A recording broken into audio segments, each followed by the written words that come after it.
Hello friends, Radhe Radhe. आप सभी लोग कैसे हैं? आशा करती हूँ कि आप सभी लोग हमारे श्री हरि विष्णु भगवान की कृपा से आप सभी लोग अच्छे होंगे, स्वस्थ होंगे, मस्त होंगे। तो आज की वीडियो में हम जानेंगे मित्रों, षठ तिला एकादशी का व्रत कब रखा जाएगा, एकादशी तिथि कब से प्रारंभ हो रही है, कब समाप्त हो रही है, पूजा का शुभ समय क्या है, पारण का शुभ मुहूर्त क्या है, स्नान का शुभ समय क्या है, एकादशी का महत्व क्या है।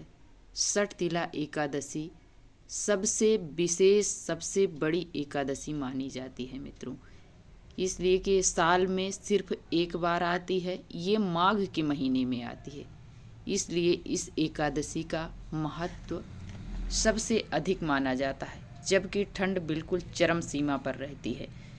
इसलिए इस एकादशी में तिल का विशेष महत्व है, इसलिए इस एकादशी का विशेष महत्व बताया गया है। इस एकादशी में हमें तिल का 6 जगहों पर प्रयोग करने से षठ तिला एकादशी नाम पड़ा है। षठ माने 6, तिला मीन्स तिल। जैसे कि आप सभी को ये नाम से ही ऐसा प्रतीत होता है कि इसमें 6 जगहों पर तिल का प्रयोग किया गया है, तभी इसका नाम षठ तिला एकादशी पड़ा है। तो चलिए अब हम शुरू करते हैं मित्रों। तो सबसे पहले हम आप सभी से यही मेरी रिक्वेस्ट है मित्रों कि यदि आप सभी हमारे चैनल को अभी तक लाइक सब्सक्राइब नहीं किया है तो जल्द से जल्द आप लाइक करें और सब्सक्राइब करें, बेल आइकन को प्रेस कर दें ताकि हमारे आने वाले वीडियो का नया नोटिफिकेशन आप सभी तक सबसे पहले पहुंचे। तो चलिए वीडियो को शुरू करते हैं। सबसे पहले हम यही जानेंगे मित्रों कि षठ तिला एकादशी का व्रत किस दिन रखा जाएगा। तो षठ तिला एकादशी का व्रत मित्रों माघ मास के कृष्ण पक्ष में आने वाली एकादशी षठ तिला एकादशी का व्रत 25 जनवरी को रखा जाएगा। और इस दिन हमें तिल का प्रयोग अवश्य करना है। यदि हो सके तो आप 6 प्रकार से जरूर उपयोग में लाएं। यदि नहीं आपसे हो सकता है तो 1, 2, 3 जो आपसे बन पड़ता है उसका ज़रूर आप उपयोग करें।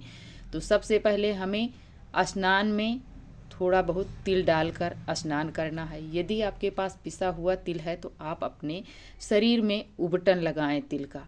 और इस दिन भगवान श्री हरि को तिल से स्नान करवाया जाता है षठ तिला एकादशी के दिन। और इस दिन तिल डालकर भगवान सूर्य को जल अर्घ दिया जाता है। इस दिन तिल से हवन किया जाता है। इस दिन तिल का आप दीपक हो सके तो जलाएं या घी का जलाएं, तो उसमें हमें थोड़े बहुत तिल जरूर डाल देना है।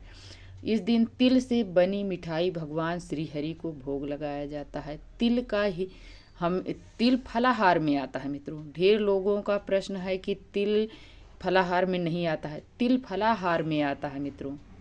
ये व्रत में खाया जाता है, इसलिए तिल को भगवान को भी भोग लगाया जाएगा षठ तिला एकादशी के दिन और इसे ग्रहण किया जाएगा। फलाहार में आता है तो हम लोग भी इस दिन सभी वीडियो में हर बड़े बड़े ये महाराज जी हैं, साधु संत हैं, ये बता रहे हैं हर वीडियो में कि इस दिन तिल से बनी कोई भी मिठाई हो उसे ग्रहण करना चाहिए और भगवान श्री हरि को तिल और गुड़ का भोग लगाना चाहिए। तो देख सकते हैं हमने यहाँ पर तिल और गुड़ का, ये सफ़ेद वाला तिल है, तिल और गुड़ का भोग लगाई हूँ।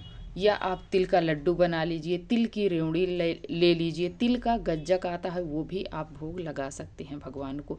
और इस दिन आप तिल से भरा पात्र दान करें, इसलिए कि कहते हैं इस दिन यदि कोई तिल का दान करता है तो कहते हैं कि जितना अधिक आप तिल का दान करते हैं इतने अधिक दिनों तक आप स्वर्ग में प्रतिष्ठित रहते हैं। तो इस दिन हमें तिल का विशेष महत्व बताया गया है। और एक बात है मित्रों, इस दिन आप तिल का अपने पितरों को तर्पण जरूर करें। इससे आपके जो पितृ रुष्ट रहते हैं वो प्रसन्न हो जाते हैं, आपके धन धान्य में वृद्धि होती है, सुख शांति बनी रहती है, वंश वृद्धि बढ़ती है। यदि आपके पितृ रुष्ट हो जाते हैं तो अवरुद्ध हो जाता है, और यदि आपके पितृ प्रसन्न हैं तो इसमें वृद्धि बढ़ती है। तो हमें इस दिन, इस एकादशी के दिन थोड़ा तिल डालकर जल में आप अपने पितरों को तर्पण करें, अपने पितरों के नाम से तिल का दान करें इस दिन। इससे आपके पितृ अति प्रसन्न होंगे। और ये जो सठ तिला एकादशी है मित्रों, एकादशी हमारे भगवान श्री हरि को अति प्रसन्न है। इस एकादशी जो है ये भगवान श्री हरि को ही समर्पित है और एकादशी के दिन श्री हरि की पूजा की जाती है। इससे हमारे श्री हरि विष्णु भगवान की हमें कृपा प्राप्त होती है, भक्ति प्राप्त होती है। तो इसलिए हमें इस दिन भगवान श्री हरि की पूजा की जाती है और हमें ज़रूर करना चाहिए। और इस दिन हो सके तो हमें अपने बच्चों को भी एकादशी का व्रत जरूर करवाना चाहिए। ढेर लोगों का प्रश्न है कि क्या हम नया व्रत उठा सकते हैं। तो ये कृष्ण पक्ष है मित्रों, कृष्ण पक्ष में कोई भी व्रत नहीं उठाया जाता है। यदि आपको उठाना है तो शुक्ल पक्ष से कोई भी व्रत आप उठा सकते हैं। 30 जनवरी के बाद जो भी आप व्रत उठाना चाहें वो उठा सकते हैं। ये कृष्ण पक्ष का है, कृष्ण पक्ष में नया व्रत हम लोग नहीं उठाते हैं। तो जैसे आपको उठाना है तो आप निर्जला एकादशी से, देवउठनी एकादशी से, उत्पन्ना एकादशी से, ये 3 एकादशी आती हैं। इनमें आप चाहे जिस एकादशी से आप व्रत अपना उठा सकते हैं। और ये एकादशी का ऐसा व्रत होता है कि जैसे आपका व्रत छूट भी जाता है तो भी आप इस व्रत को उठा सकते हैं। तो देख लीजिएगा, आपसे जैसे आपसे बन पड़े उस प्रकार से करना। ढेर लोगों का प्रश्न आता है कि क्या दीदी हम जैसे हमारे पीरियड्स आ जाते हैं तो हम इसमें कैसे करें। तो ये तो हर लेडीज के प्रॉब्लम है मित्रों। आप सभी को पता होनी चाहिए कि आप सिर्फ एकादशी ही नहीं, कोई भी व्रत करते हैं तो कभी ना कभी व्रत में पड़ ही जाता है ये पीरियड्स। तो आप इस व्रत को छोड़ना नहीं चाहिए। यदि आपके घर में कोई इस व्रत को करता है तो उससे आप इस व्रत को करवा दीजिए। यदि नहीं करते हैं तो आप निराजल व्रत रख लीजिए, निर्जला व्रत रख लीजिए। मानसिक रूप से आप भगवान जी की पूजा कर लीजिए, भगवान जी का नाम जप कीजिए मन में। मानसिक पूजा तो और अधिक कहते हैं कि अधिक अच्छी मानी जाती है, इसलिए कि कोई भी पूजा पाठ हो आप तन से करें या ना करें, यदि मन से आप किसी को भी मन में अपने चाह लेते हैं या अपने मन से करते हैं तो और अधिक ये पूजा आपकी फलदायी होती है। तो हमें इस दिन मानसिक पूजा हमें कर लेनी है। हमें जल वगैरह पूजा पाठ नहीं करना है, एकादशी हो या कोई भी व्रत हो। और हमने मित्रों यहाँ पर बहुत सरल तरीके से भगवान श्री हरि की पूजा करके दिखाई हूँ। इस दिन हमें क्या करना है, सुबह भोर में उठना है और स्नान का जो समय है बता दूं मित्रों, सुबह ब्रह्म मुहूर्त स्नान का 4 बजे से लेकर 6:19 तक है। तो इस समय में हमें स्नान कर लेना है। कुछ तिथि होती हैं कि जिसमें हमें भोर में स्नान करने से हमें और अधिक पुण्य फल की प्राप्ति होती है। कोई भी पूजा पाठ हो यदि आप शुभ मुहूर्त में करेंगे तो आपको पूरा का पूरा फल प्राप्त होता है। तो हमें यदि हम रोज़ ठंड का महीना है नहीं नहा पाते हैं तो जैसे एकादशी हो गई, मौनी अमावस्या हो गई, बसंत पंचमी हो गई, माघी पूर्णिमा हो गई, इन सब तिथियों पर हमें ब्रह्म मुहूर्त में ही नहा लेना चाहिए। इसलिए कि हम रोज़ाना तो नहीं नहा पाते हैं तो हमें इस दिन में ज़रूर नहा लेना चाहिए ताकि हमें अपने व्रत का, अपने नियम का पूर्ण फल प्राप्त हो जाए। तो हमें ज़रूर नहाना चाहिए। अब हम जानेंगे पूजा का शुभ मुहूर्त। तो पूजा का शुभ मुहूर्त है मित्रों 5:30 बजे से लेकर 6:30 बजे तक। हमें इस समय पूजा कर लेनी चाहिए। शुभ समय में करने से हमें अधिक फल प्राप्त होता है, तो हम ज़रूर करेंगे। अब हम जानेंगे एकादशी तिथि कब से प्रारंभ हो रही है, कब समाप्त हो रही है। और एकादशी का व्रत हम सभी करते हैं, लेकिन हमें एकादशी से पहले हमें एकादशी के नियम को फॉलो करना चाहिए मित्रों। सबसे ज़्यादा एकादशी में यही है कि हमें नियम सबसे अधिक करना चाहिए। एकादशी से ठीक एक दिन पहले 10वीं तिथि से ही एकादशी का पालन किया जाता है। इसलिए एकादशी का व्रत त्रिदिवसीय श्रेणी में आता है, 3 दिन की। दिवस में, इसलिए कि दशमी तिथि से पालन किया जाता है। ढेर लोगों का प्रश्न होता है कि हम चावल बिना खाए नहीं रह पाते हैं, तो चावल आपको दशमी के दिन खा लेना है, लेकिन वो भी दोपहर में, शाम के टाइम चावल नहीं खाना है। और दशमी के दिन मूली, बैगन और मसूर, लहसुन, प्याज, ये सभी चीज़ें हमें नहीं खानी है। चावल भी हमें शाम के समय नहीं खाना है। हमें शुद्ध एवं सात्विक भोजन ग्रहण करना है। दशमी के दिन हमें बाल वगैरह, घर की साफ सफाई, मंदिर की हमें कर लेनी है। ये हो गया दशमी तिथि का नियम। अब हम जानेंगे एकादशी। एकादशी हमें 25 जनवरी को दिन है, शनिवार। इस दिन हमें व्रत रखना है और हमें एकादशी के दिन सिर्फ एक बार भोजन ग्रहण किया जाता है। अरे भोजन नहीं, सॉरी मित्रों, इस दिन हमें एक बार फलाहार किया जाता है और द्वादशी में भी हमें एक ही बार भोजन ग्रहण किया जाता है।